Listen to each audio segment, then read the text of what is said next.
বন্ধুসকল ৰেলৱে ফালৰ পৰা মুকলি হ'ল পেৰামেডিকেল ষ্টাফৰ পোষ্ট পেৰামেডিকেলৰ ভিতৰত যদি আমি চাওঁ পোষ্টসমূহ ইয়াতে আছে ডাইটিচিয়ানৰ পোষ্ট টোটেল 5টা নাৰ্ছিং সুপাৰিনটেণ্ডেণ্টৰ আছে 713টা পোষ্ট অডিঅলজিষ্ট এণ্ড স্পীচ থেৰাপিষ্টত আছে 4টা পোষ্ট ক্লিনিকেল সাইকোলজিষ্টত আছে 7টা পোষ্ট ডেন্টেল হাইজিনিষ্টত আছে 3টা ডায়ালিসিস টেকনিশিয়ানত আছে 20টা health and malaria inspector grade 3 আছে 126টা পোষ্ট ল্যাবৰেটৰী সুপাৰিনটেণ্ডেণ্ট গ্ৰেড 3 আছে 27টা পোষ্ট ফিজিচিনিষ্টত আছে 2টা পোষ্ট ফিজিঅথেৰাপিষ্ট গ্ৰেড 2 আছে 20টা পোষ্ট অকুপেশনাল থেৰাপিষ্টত আছে 2টা পোষ্ট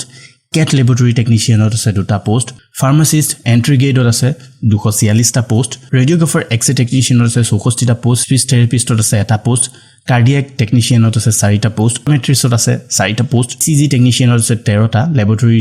গ্ৰেড 2 আছে 94টা পোষ্ট ফিল্ড ওয়াৰ্কাৰত আছে 19টা আৰু টোটাল পোষ্ট যদি আমি চাওঁ 1376টা আছে আৰআৰবি গুৱাহাটীৰ কাৰণে আছে 95টা পোষ্ট পোষ্টত এপ্লাই কৰিবলৈ হলে আপোনালোকে পাব এজ ৰিলেক্সেশন যাৰ বয়স বেছি তেওঁলোকেও চিন্তা কৰিব নালাগে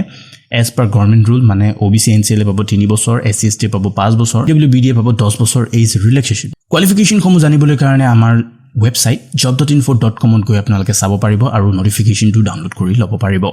আগবাঢ়িছো এপ্লিকেশন ফিজৰ ফালে SC ST PWBD ex servicemen female transgender minority আৰু ইবিএছৰ কাৰণে 250 টকা বাকি সকলোৱে পে কৰিব লাগিব 500 টকা এপ্লিকেশন ফিজ যি আপোনালোকে অনলাইন থ্ৰু পেমেন্ট কৰিব পাৰিব হাউ টু এপ্লাই কেনেদৰে আপোনালোকে এপ্লাই কৰিব আৰআৰবি গুৱাহাটীৰ অফিচিয়েল ওয়েবসাইটৰ পৰা কৰিব পাৰিব অনলাইন এপ্লাই মন দিব ইয়াৰ এপ্লাই ষ্টাৰ্ট হ'বলৈ গৈ আছে 17 আগষ্টৰ পৰা আৰু এপ্লাই কৰাৰ লাষ্ট ডেট হৈছে 16 ছেপ্টেম্বৰ তো বন্ধুসকল আজি এই ভিডিওটো চাই আপোনালোকে কেনে পালে প্লিজ কমেন্টত জনাব যদি ভাল পাইছে লাইক কৰক কমেন্ট কৰক কিবা ৰিকুৱেষ্ট থাকিলে কমেন্টত লিখিব পাৰে আৰু লগতে শ্বেয়াৰ কৰিব নাপাহৰিব যিসকল ফ্ৰেণ্ডে মোৰ ভিডিও এতিয়ালৈকে চাব পৰা নাই নেক্সট ভিডিওত আকৌ লগ পাম ভিডিওটো চোৱাৰ বাবে ধন্যবাদ জয় আই অসম